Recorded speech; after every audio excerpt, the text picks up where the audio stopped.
guys, I am Jess and this is my channel Smart Queen 7. Today I am doing an episode of +7 to cooking and we are making mochi.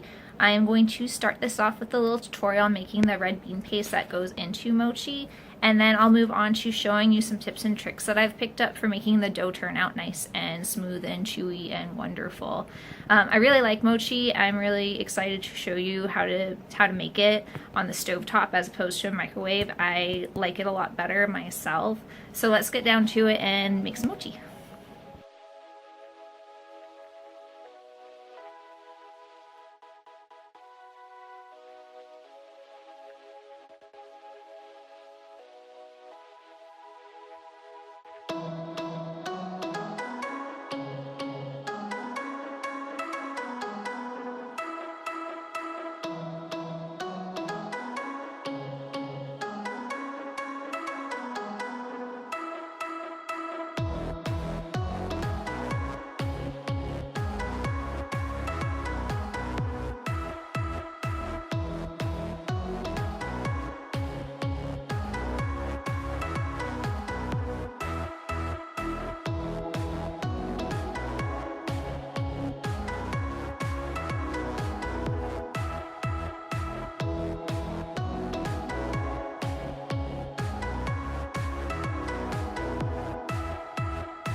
And this is what the anko looks like once it's cooled. You can see I made a really thick one because I'm going to use it for stuffing.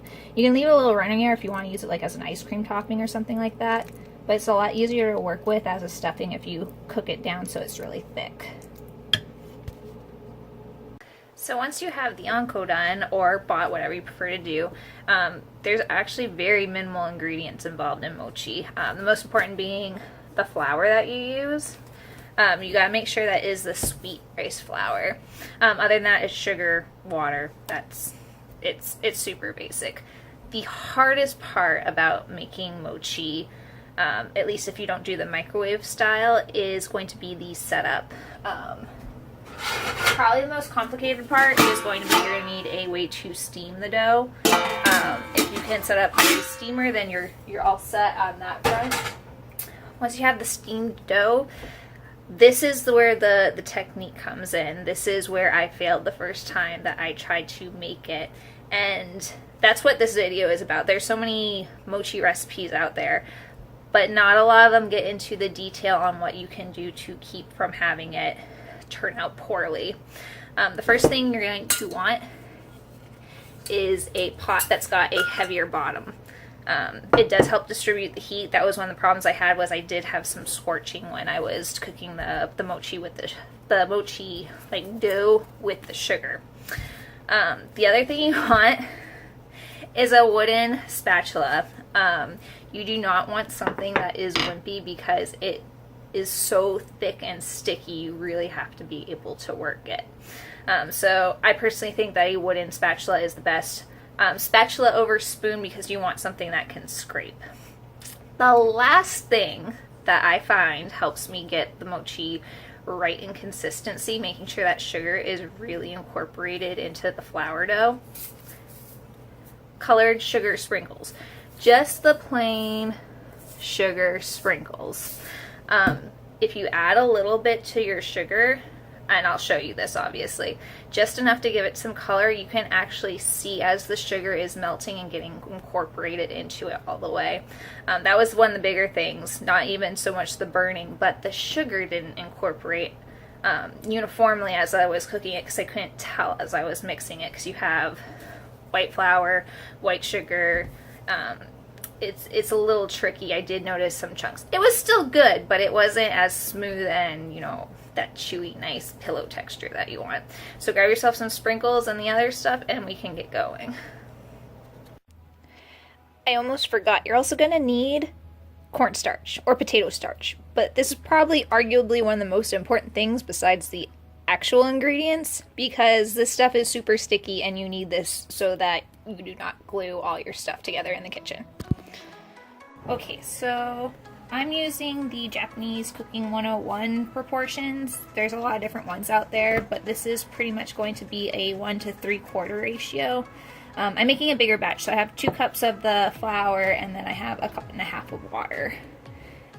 And in this recipe, it is definitely better to err on the side of wetter, because if it's too dry, the crumbliness makes it hard to get that soft mochi texture. So just combine that really well until you have a nice dough formed.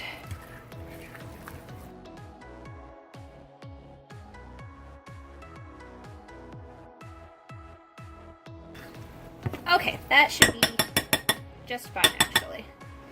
Now we're gonna pop it in our steamer. Okay, it's pretty steamy. I'm gonna turn it down just a little bit. But very carefully, so you don't burn your fingers. Pop it in.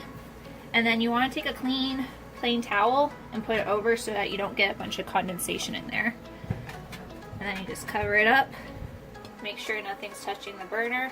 I've done that before. Don't do that. Don't make that mistake. Don't sacrifice your towels. And let it cook for 20 minutes. Okay, while the mochi steams, I have prepared my cornstarchy pan for dumping it out onto. And I have also added some sugar and some sprinkles together.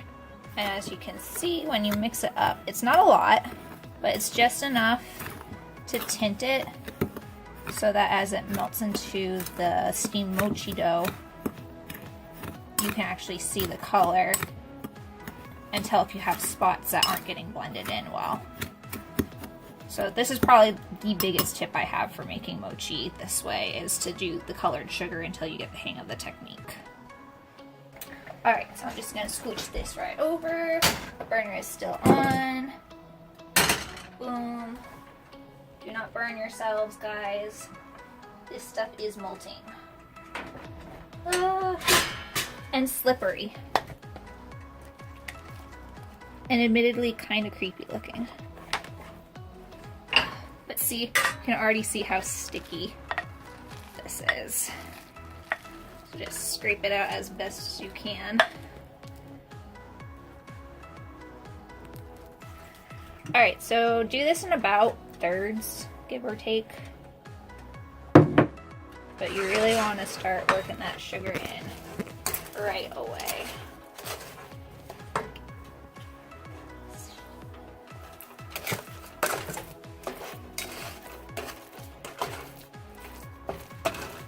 And now you can see that colored sugar is starting to bleed right into the mochi. And that's good. It's going to see like where your streaks are, which means that you don't have any sugar incorporated there.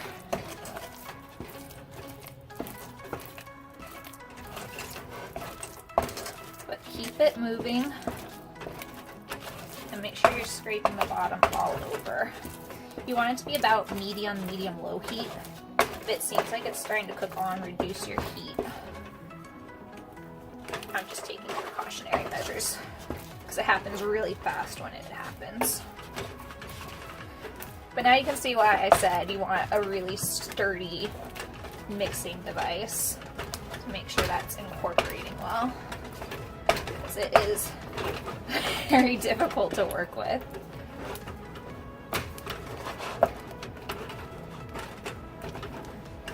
It's also important to make sure the sugar is actually melting into it and not just being like stirred into it. And you're going to be able to tell that because it's going to get shinier as you go.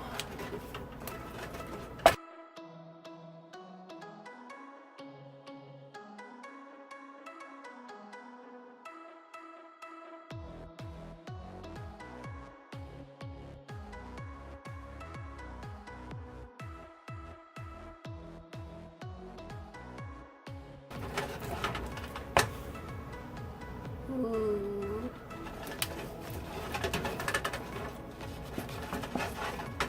Okay, we can add the last of it now.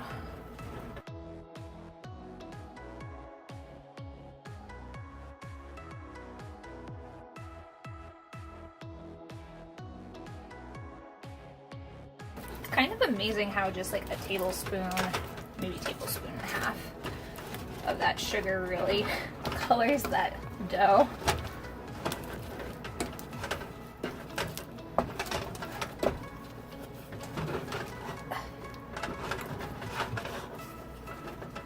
Alright, it's almost there. Keep stirring it until it's like super glossy looking and smooth.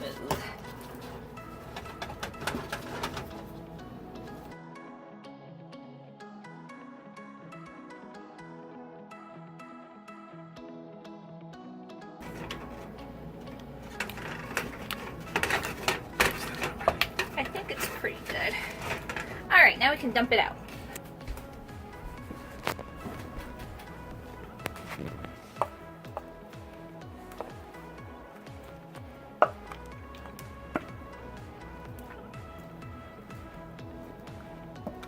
And there you have it, super pretty mochi. You can stuff it with red bean paste. You can just cut it up. Oh no, don't leave your spoon in it though. That was my bad, guys. Don't leave your spoon in it.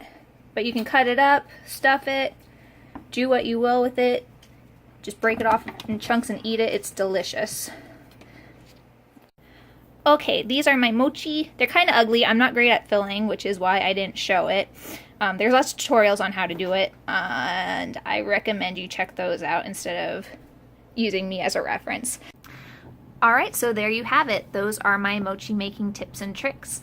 If you try them out, I hope that they work for you, and I hope that your mochi turns out super delicious. I know it's one of my favorite little goodies to eat, and I am so glad that you clicked on this video and watched it. So thank you so much for watching, and I'm hoping to see you again soon.